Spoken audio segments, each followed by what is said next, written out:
A WBTV On Your Side special. WBTV investigates COVID in the Carolinas. A pandemic we weren't prepared for. This is a new situation for us. And as COVID-19 spread, it was hard to grasp just how far it had reached and the toll it was taking. So you went and got a test for coronavirus a week ago. 7 days, yes. And have you gotten those results yet? I have not, and I've been driving them crazy. Now, a group of journalists across North Carolina is joining together. This is a public service. It's about serving our community. To get the full picture and hold our leaders accountable. You're watching WBTV Investigates COVID in the Carolinas. Hello and thanks for joining us for this WBTV Investigates special, COVID in the Carolinas. I'm Jamie Bowl. One of the best tools we have in this fight against the coronavirus is information. It's crucial to give us a wider scope of where we are in this pandemic and where we're headed. Since this all began in March, a group of journalists from outlets across North Carolina made the decision to work together to hold our leaders accountable and find any missing puzzle pieces in the state's reporting of this pandemic. This collaborative is made up of journalists across the state. Here in Charlotte, the Charlotte Observer and WBTV, Carolina Public Press based in Asheville, the Raleigh News and Observer and WRAL-TV in Raleigh, radio station WUNC in Chapel Hill, and WECT Television in Wilmington. So how did reporters from all these news organizations come together? I spoke with a group of the founding members to learn the story. Nick, let me just start off by asking you kind of the genesis of this. How did this collaborative come together? What was the mindset behind it? Yeah, well, it really actually started with a question from one of our producers that you work with every day, Jamie, Jess Dyer, who asked a really specific question about coronavirus testing way back in like early to mid-March. And frankly, it was a question that I don't think anyone knew the answer to, and that would be too big for me to go find the answer to on my own. So it made sense at that point to call some folks that I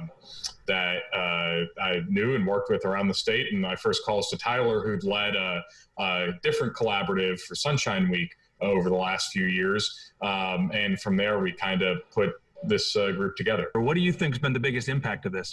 I think it has been a greater awareness of the different pieces of this story. I think we have been able to expand the state's knowledge of everything from testing to what's going on in nursing homes and prisons. And all of those things are really important facets of this particular disease and this particular virus that we might not be able to tackle on our own, because we're able to tap into the expertise in each of these newsrooms and lean on that collectively. It's also put state officials on somewhat of notice that these journalists you're talking with are not working in a vacuum. They're working together, and they're going to hold you accountable as a group, and they're unified in this. I think it's allowed us to add some context that, we can report the numbers and the different trends.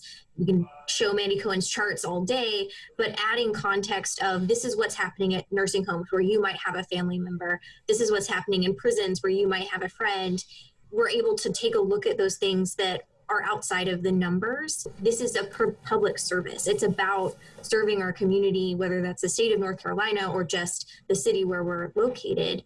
This shows that, what we're trying to do goes above, a bottom line at the end of the day. And you heard Nick mention it there. The collaborative set off to answer a number of questions. How many people have been tested for COVID-19? Do our hospitals have the capacity needed for those most sick? How is this being handled in our nursing homes? What about prisons, meatpacking plants? And what will the election look like come the fall? Certainly a lot to unpack, and we're going to get into what they found in just a moment. But first, for you here tonight, where did they even begin? Well, it started with getting the information, and that meant requesting a lot of documents, and it even led to a lawsuit. I spoke with Kate Martin from Carolina Public Press and Lucille Sherman from the News and Observer. They led the charge on all the public records requests, and they walked us through their process.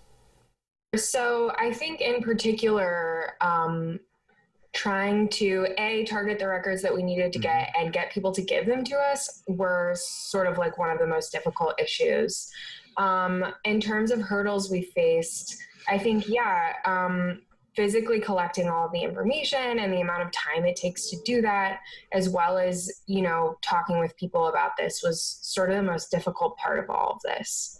How challenging, too, was it, Kate, in the fact, you're dealing with 100 counties, you're dealing with a state, lots of different data sets, maybe different platforms. Was that part of the challenge? It certainly was. I have to say, North Carolina, specifically regarding the death certificate information, we had to ask the registrars of deeds in each county, and they all have a varying understanding of what the state's records law requires of them and whether the death certificates are public or not. And that presents a challenge as a reporter because you have to convince them to give the records to you.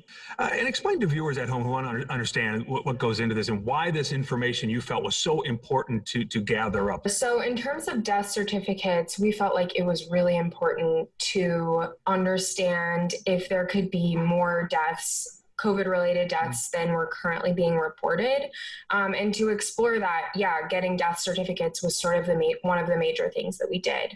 And we really felt like, we have such a small set of data currently that the state is reporting right now. And because at that time, whenever we were reporting on this, we knew not everyone was being tested. We knew there were significant flaws in, how the data was collected or who could get a test and different things like that.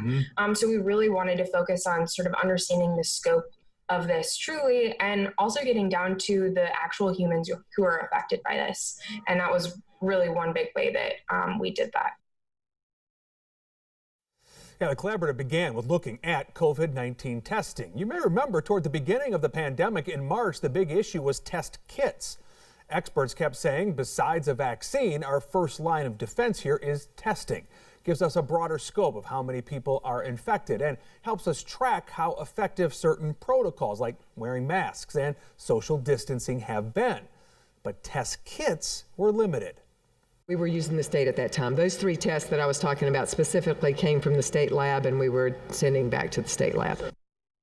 Mecklenburg County Health Director Gibby Harris, you saw her there, said she was only getting 3 test kits at a time from the state. Now, each kit contains 2 tests, so that's a total of 6 tests. So the county then began using a third party, LabCorp. But it led to inconsistencies here and around the state. While Mecklenburg only used those tests, counties like Burke said they had their own supplies. And then UNC Health, which has facilities around the state, said it developed its own version.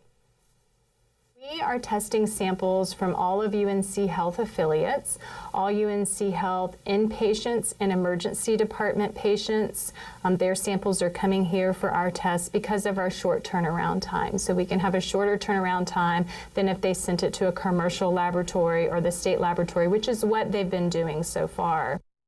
All right, so then as testing became more widely available and streamlined, the issue became those wait times. People were sitting in isolation while they waited on those results to come in. And the collaborative found those answers were taking more than a week to come through in many cases. So that means a delay in surveillance and puts people in a tough spot when they can't work. The collaborative spoke with several people at the end of March. This is Meredith Delary, a former professional distance runner and founder of a Charlotte nonprofit that works with the homeless through physical activity. She's pretty young and in great shape, but this was her on Wednesday. First, tell me, how are you feeling? I feel like crap, but it's just more, I've been like this for like 12 days. After a telehealth appointment more than a week ago, a doctor said she should be tested for coronavirus. She got a test in Avery County, where she's staying in isolation. So you went and got a test for coronavirus a week ago? 7 days, yes. And have you gotten those results yet? I have not, and I've been driving them crazy. At this point, Delary thinks her test might be lost. But Dr. Paul Kamatsuka, a Wilmington epidemiologist and infectious disease expert, told our sister station, WECT, it's too late for specific test results to help us control the virus's spread. If we did test widely, if we had that capability, say a month ago, then we would have a much clearer picture of just how widespread things are. But I think at this point, the epidemic curve is almost straight up. So much frustration early on. Now, testing did eventually speed up. It did become more widely available. And the state actually switched over to a surveillance method. It meant they started assuming anybody who has symptoms has COVID-19, and they kept them at home. Don't go out. Don't even try to get tested at that point. In the meantime, the state expanded the information it was beginning to put out. It put out this right here, in fact. It was a dashboard, a COVID-19 dashboard, and it's available online to anyone. This dashboard shows us the number of daily cases along with the 7-day rolling average. And then here at WBTV, we have been compiling that data and putting it into these graphs right here.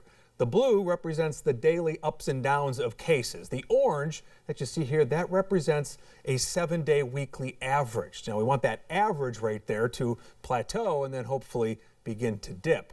The dashboard can break all of that information down into demographics. It also shows the number of deaths, completed tests, and hospitalizations. It maps out outbreaks and clusters throughout the state. All great information.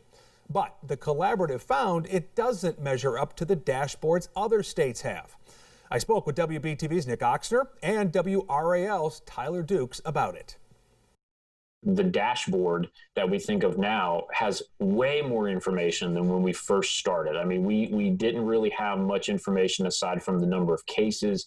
Remember, it took a while for them to actually record a few of the first deaths in North Carolina. Nick, do you think the evolution of that dashboard is because of the reporting you guys were doing? I think state leaders at the Department of Health and Human Services were already working on something, but it certainly feels like we have been able to nudge health officials and others in the state for more transparency. Is it a matter of them just sort of being flat-footed, because this just sort of seemingly came out of nowhere?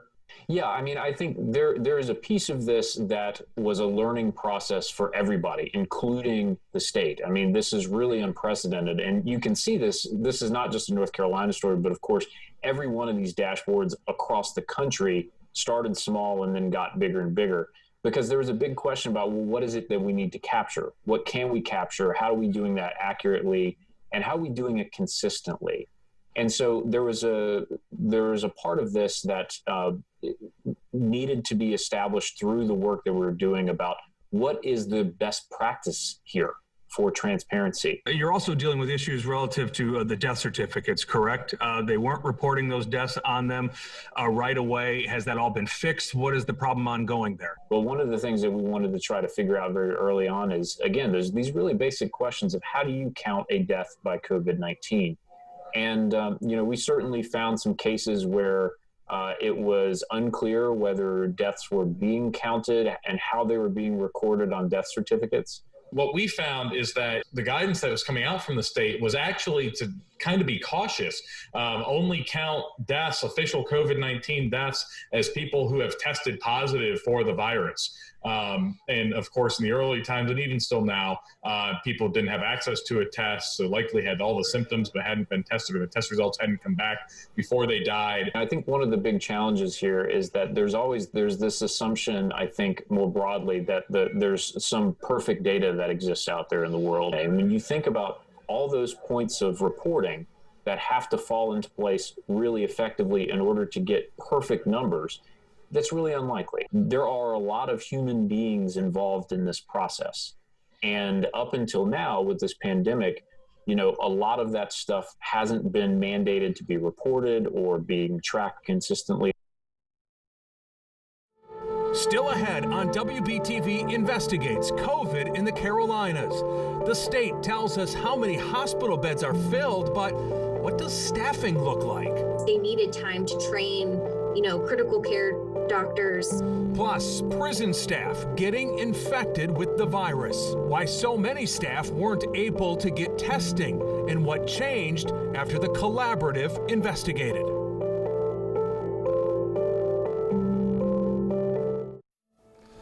Welcome back to WBTV Investigates COVID in the Carolinas. Now, as we mentioned a few minutes ago, North Carolina has released a COVID-19 dashboard.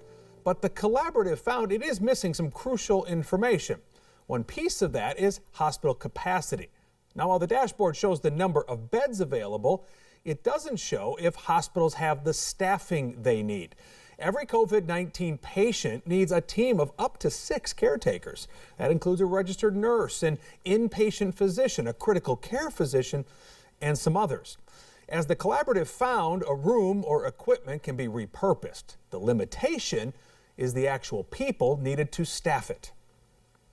Dr. Wes Pauls, the Chief Clinical Officer at New Hanover Regional Medical Center. He talked with our sister station WECT in Wilmington. It's not running the machine, it's taking care of the patient and knowing what the patient needs to adjust the machines. His hospital has 100 ventilators, but not enough staff to monitor patients on all those machines at once. Typically, respiratory therapists do a lot of this work, and we don't have enough respiratory therapists to run 100 machines. That's something that most hospitals, even 4 times our size, wouldn't have. We're leaving no stone unturned on staffing, and it's an all hands on deck right now.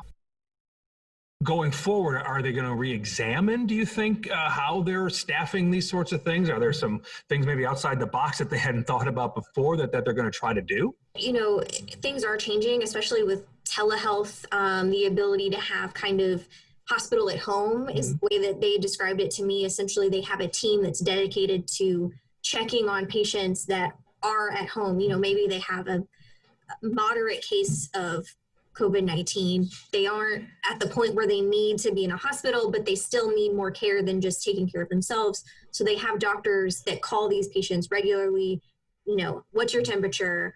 Can you give me your heart rate, your blood pressure, that sort of thing. And then obviously, you know, we've seen they figured out how they can reuse equipment, or they can train people that maybe they're not used to running a ventilator, but they know how to monitor that type of thing. And then obviously just trying to recruit people that can do more than just, you know, one particular specialty.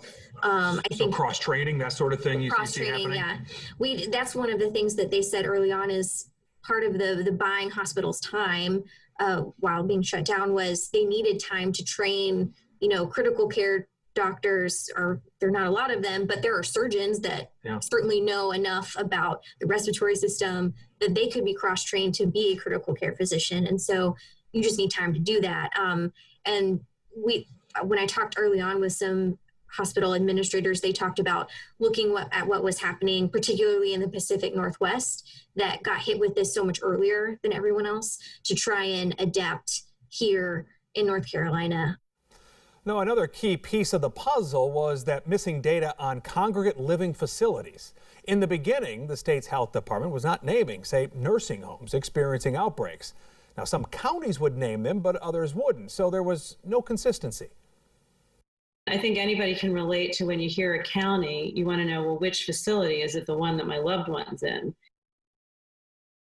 Now, the collaborative requested records, and it became a debate over privacy versus public health interests. Why did you and the others in the collaborative think that this information was important to get out to the public? Well, as we were watching the pandemic unfold around the world, we noticed that the hotspots tended to be in places with congregate facilities. And as we all know, nursing homes have many people located together in a congregate living situation. Well, and the data also has shown us this disease is disproportionately, obviously, affecting those in those long-term care facilities. Are they still the most sort of dangerous places, if you will, in the state? They are the most deadly. My understanding is people living in nursing homes and other facilities like that, they're about 1% of the population. But if you look at the data on the DHHS dashboard, it's over 57% of the deaths. Why was there this reluctance to release information about specific nursing homes that were having outbreaks? Initially, DHHS was saying that it was protected health information. And the state eventually relented. So did they give you a reason why, okay, now we're going to make this available? Well, not so much in words, I guess. I know that we as a collaborative had pushed very hard against their rhetoric, and we even had, at least I had multiple people calling me asking about the status of their loved ones, and I know that people around the state wanted answers. And as mentioned, the state did begin requiring living facilities to report cases. And it was that information that led the collaborative to investigate 17 nursing homes and long-term care facilities with the highest outbreaks. They found issues related to cleanliness, safety, and proper infection control measures, especially at the Citadel in Salisbury. Inspection reports of the facility before the pandemic, compiled by state regulators, show the nursing home had been cited for a string of problems. In January, inspectors noted a failure to clean breathing equipment and noted showers not being cleaned properly. The report also expressed concern about failure to properly wash and sanitize dining areas. This virus and this particular disease is so difficult to stop and to prevent from entering a facility. I don't know that there's too much that can be drawn into those, I think, for a couple of reasons. Regulators have found repeated deficiencies at Autumn Care of Cornelius, too. Federal regulators fined the facility more than $10,000 in February of last year for a number of problems found during an inspection. So that's what we've been really trying to focus on, is getting the facilities to feel comfortable or be required to share when they have problems. Lisa Riegel with North Carolina's AARP said she hopes the current outbreaks at nursing homes across the state will shine a light on the need for more staff and better equipment. What we're doing is focusing on the solution. Let's get PPE into those facilities. Let's triage and make sure that they can get the staffing that they need. And now there's been another shift in policy when it comes to congregate care facilities. The state now says all residents and staff will be tested for the coronavirus. We'll be right back. Welcome back to WBTV Investigates COVID in the Carolinas. We've got much more ahead in this next half hour. Here's a look at what's coming up. Still ahead on WBTV Investigates COVID in the Carolinas, a debate between privacy and the public interest. So you weren't asking for those names. You were just asking for data sets and an overall sort of big picture view of things, correct? Correct. That's exactly what we were looking for. We're not looking to expose that John Smith from Catawba County had COVID. The lawsuits and outcomes from the collaborative's investigations. Plus, the collaborative looks beyond the pandemic. I think we all have this understanding that we are better collectively than we are apart. What's next for their reporting?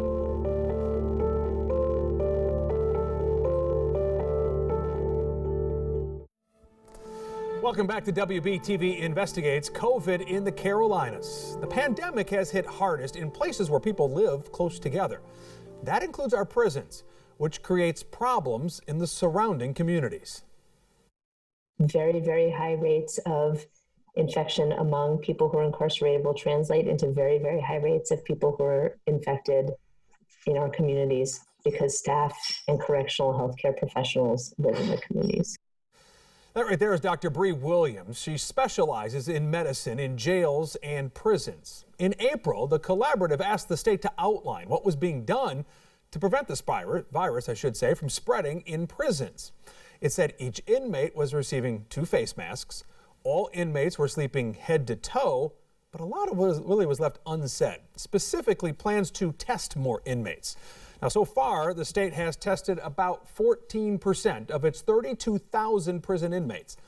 That is a far lower percentage than other states. For example, according to the COVID Prison Project, Michigan has a comparable number of state inmates, about 40,000, but it has already tested more than 38,000 of them. Tennessee has about 30,000 state inmates, and it has tested about 23,000. On top of that, the collaborative found it was especially difficult for prison employees to get tested. Many were told to get one off-site on their off time. Barbara Stewart was a nurse at Caswell Correctional Center. She tested positive in April, and she died weeks later. Soon after, Caswell began expanding testing for employees and also the inmates. But the collaborative found issues beyond that testing. Records showed COVID-19 entering some prisons after inmates were transferred. The ACLU filed the lawsuit. Jordan Wilkie followed it closely. So the concern about transferring people prison to prison is that we're concerned about the spread of disease, and people who are ill often aren't showing symptoms. The prison system knew that this was going to be a problem and sharply limited the number of transfers that they had for a period of time. Our reporting showed that the number of transfers spiked very significantly as soon as they decided that they needed to move people again. The exact narrative that they presented to folks about what they were doing around transfers as a way to control the spread of the disease wasn't exactly lined up with what we saw in the numbers. Why did they decide to go back to this after they had this sort of temporary hold for a while? It seems like their thinking was they had it under control. What we found in that reporting is that without mass testing, they're really flying blind, and they still don't have the results that they need in order to make the decisions that they need to do to protect people who are incarcerated. What is the state's plan now going forward to test everyone? They just issued their plan to the judge in the case, and they are going to test everyone who is currently incarcerated, whether or not they have previously had a test for COVID. They are going to test everyone who they are releasing, and they are going to test everyone who they are bringing into the facility. And they have certain guidelines around folks who are being transferred or being brought into the facility about testing them and then holding them in a quarantine-like situation until they have those. Now, another finding from the collaborative, a potential breeding ground for COVID-19, meat processing plants. North Carolina, as you know, has dozens of them. And as more restaurants closed, the way they operate had to change. Here was Joe Reardon from the state's Department of Agriculture back in April. About half of the state or the nation food supplies actually traveled through our restaurants. Now with the restaurants being closed under executive order, we've had to retransition a lot of that product to get it out in commerce. So it's been a big change. It was. Those meat processing plants were deemed essential, so they could remain open. But they are also potential hotspots for COVID-19. Workers stand shoulder to shoulder. They breathe heavily, and they do it in cold air. If one person is infected, it can spread rapidly, and then it gets out into the community. It only takes one case. And the collaborative found local health departments had been tracking outbreaks at meat processing facilities. They were reporting those numbers to the state, but neither the state nor the local departments were giving that information to the public. The collaborative tallied more than 2,000 cases across the state in 23 different plants.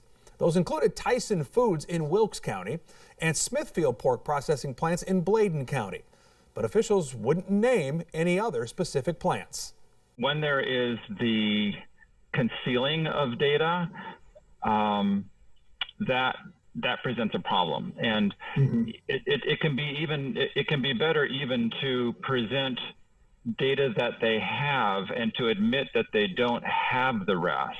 Dr. Jim Thomas is an epidemiologist and professor at the UNC School of Public Health.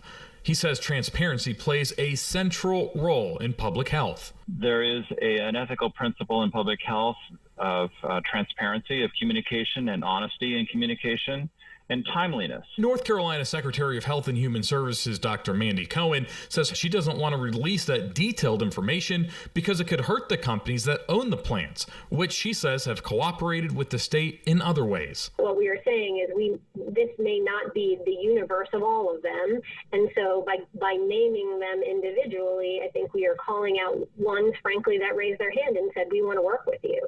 And so we continue to want to encourage them to do that because that's the right thing to do from a public health perspective. Frank, why didn't the state want to tell us where these outbreaks were happening in meat processing plants? That's a really good question, and we've kind of puzzled over that answer. Of course, they don't admit that they didn't want to tell us, they just weren't going to tell us. And so they've given a number of different reasons. Protecting privacy of the plants and getting the plants to cooperate. But what we found is in looking at their policy statements and looking what was actually happening, there was a mismatch. They're talking about wanting cooperation. In many cases, the plants weren't the ones that were cooperating. It was local health departments that were saying to the plants, hey, we see that we've got a number of people with cases who work at your plant. And there were some plants that were proactive. So I don't want to say it was across the board, but it certainly wasn't uniform cooperation from the meatpacking industry at all. Any idea that this is going to change, or are we going to continue to not have these plants named? I think that we may see a change coming as we get into the fall, especially if we see a continued growth in cases across the state tied to these plants. I think that there may be a change in taking some of these things more seriously. and realizing that it looks like the pandemic is not just a passing thing that's going to be over by the middle of the summer. A lot of the workers in this field are undocumented residents. And so there is a fear of retaliation. Am I going to lose my job? Am I going to have to leave the country if something happens, if I get a positive test? And there's also a problem that we've seen with rapid spread within communities because of the type of housing and housing arrangements that people in undocumented communities tend to have. And so we've kind of got a perfect storm type recipe. Again, keep in mind, many of these facilities are in smaller communities. They're large employers, and those people can live in several different counties around that. We have seen examples of that throughout the state. Now, all this investigating actually led to a lawsuit filed by the collaborative demanding information. And in the end, they got the documentation they were looking for. I asked Lucille Sherman and Kate Martin about that process and why it's so important. As a collaboration, we've filed dozens of records requests with many different state agencies. And yes, we have had to go to court to try to get access to these records that, by the way, are created with taxpayer funds. Well, and some of that, what they were trying to claim, these are privacy issues, right, versus the public record, that sort of ongoing debate. Sort of define that for us a little bit, Lucille, and sort of the arguments you were trying to make about why this should be public information. So I think one of the big things that really applies to all of this is we're talking about medical records involved. So whether we were getting, data from the Department of Health and Human Services, or we wanted more detailed data, they were really worried about privacy issues and being able to identify, who was someone who had tested positive for coronavirus. We've argued time and time again that we weren't looking for that specific of data. We're not trying to target any one particular person. This is HIPAA we're talking about, right? That we hear so much about. Is that correct, Kate? It's essentially, HIPAA basically protects your health records from being released by medical providers. And to be clear, you weren't asking for those names. You were just asking for data sets and an overall sort of big picture view of things, correct? Correct. That's exactly what we were looking for. We're not looking to expose that John Smith from Catawba County had COVID or whatever. We just wanted to know in general, give us this information. And Kate, how does all this information help the reader or the viewer understand COVID-19 better? Well, the readers and the viewers may not have time to go through all of these records. As reporters, we're paid to go and do this, and we have the time and the inclination to do it. And if reporters don't have access to this information, we can't tell the public that there's an outbreak at the nursing home that Grandma May is located at, or we can't tell them specifically what conversations these officials are having behind closed doors about the laws that they're trying to push. And Lucille, it's putting it all into context so we can understand it, correct? Yeah. And I think also, those agencies provide the numbers to us, and our job is sort of to help people understand what they really mean. So where are we compared to other states? What does this mean exactly? Is this bad? Is this good? And so that's also kind of been our job to sort of put all of this into perspective. And they have been working very hard over these past several months to collect all that data and give it to us in ways that we can understand it. In the meantime, the group wants to empower you to do a little bit of your own research. Information, as mentioned, a powerful tool, and we should all know how to find it and utilize it. But where do we begin? I asked Kate and Lucille about that as well. So definitely the State Department of Health's COVID dashboard. And I know the News and Observer, we're collecting our own data on our site, which you can find on our homepage, as well as, other researchers and places like that are posting such data. And Carolina Public Press is also keeping an updated list of the nursing homes and other facilities that have confirmed COVID outbreaks on our website.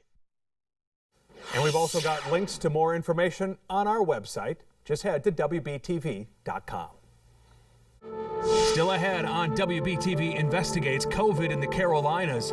With a general election on the horizon, what will voting look like? That increases the demands on the county offices, and so that's why we're hopeful that the legislature will take action here soon.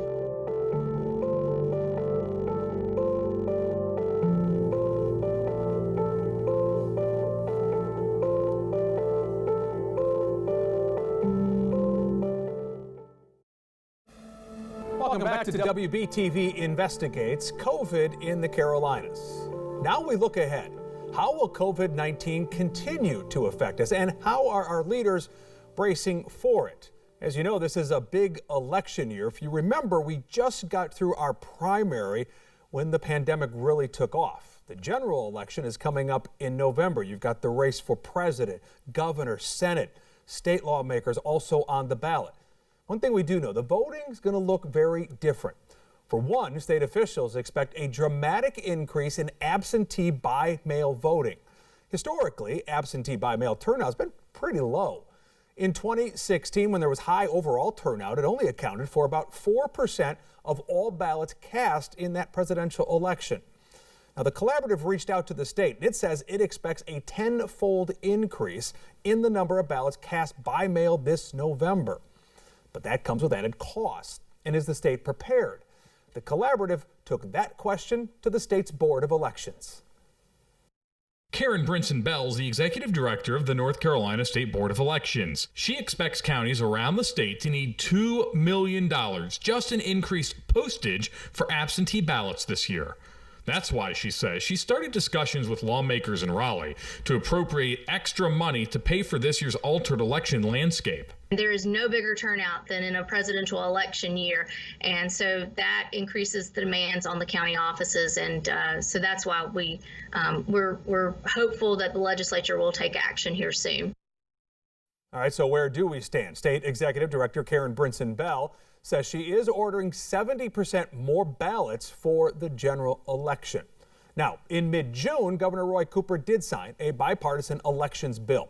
It puts $27 million toward absentee costs, as well as equipment and security upgrades for those who do vote in person.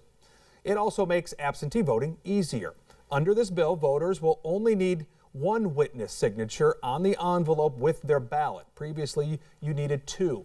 That's meant to make the process easier for people who are at high risk. Now, we spent the last 45 minutes or so highlighting the work our collaborative has done, investigating COVID-19 records and the outbreaks as a result. Now, we wish we knew when the pandemic will end. Fact is, we just don't know. And as it continues, so does the call for investigative work like this. So right now, let's take a moment and look forward. What's next for the collaborative? Is there a life for this kind of reporting even beyond COVID-19? I asked the group about it. Well, we're certainly trying. We've already started a little bit in reporting on the Black Lives Matter protests. We've done some work at looking at elections. Some of that came out of the coronavirus, but I think could very easily go beyond just virus-related issues with elections. And I think that it will definitely have legs. We're still, we've been trying to figure out exactly what we look like for like 2 months. So I think once we're able to kind of nail that down, I think there's just an endless list of possibilities of what we could do. I think so. And I will say one of the things that brings value, whether we're talking about COVID or something else, is saying to our readers, yes, you know about what's happening in Charlotte, for instance. But did you know the same thing's happening in Wilmington, the same thing's happening in Nashville? There's a slightly different narrative in Raleigh. I think being able to get that holistic picture of the state is a very valuable thing that we bring. I think we all have this understanding that we are better collectively than we are apart. And I think there is still competition. I think that still drives us. But I think this collaboration takes the best of us and the best of our newsrooms and puts us together for the benefit of our audiences. Because we have so many people harnessing our reporting power for one end goal, we're able to look under all of the rocks. And ultimately, I think if we're able to make this work long term, which I think we will, it'll be a great service for everybody in North Carolina. And just think about all the change that has already happened because of their terrific reporting. WBTV Investigates COVID-19 in the Carolinas continues after this break. Coming up, where you can find more information and continue following the collaborative's work.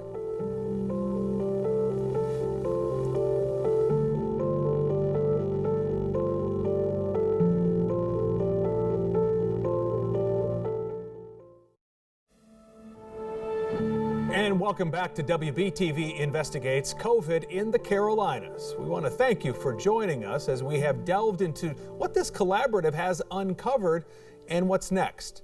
This team of journalists still hard at work, digging into records and reporting on this pandemic that we know isn't ending anytime soon. But as mentioned, their work will indeed stretch beyond COVID-19, so look for that as well. They've been reporting on police use of force, and they have other projects, as mentioned, in the works. You can always read their work on WBTV.com/investigates, as well as on the other outlets' websites. And of course, you can always watch Nick's reporting right here on TV on WBTV. And we have more information on the other reporters in the collaborative for you to access as well. Go to WBTV.com/webextras, and you will find links to their reporting there. We want to thank you for watching, and we do want to thank our collaborative partners as well. The Charlotte Observer, Carolina Public Press based in Asheville, the Raleigh News and Observer, WRAL in Raleigh, radio station WUNC in Chapel Hill, and WECT Television in Wilmington. Again, thanks for watching.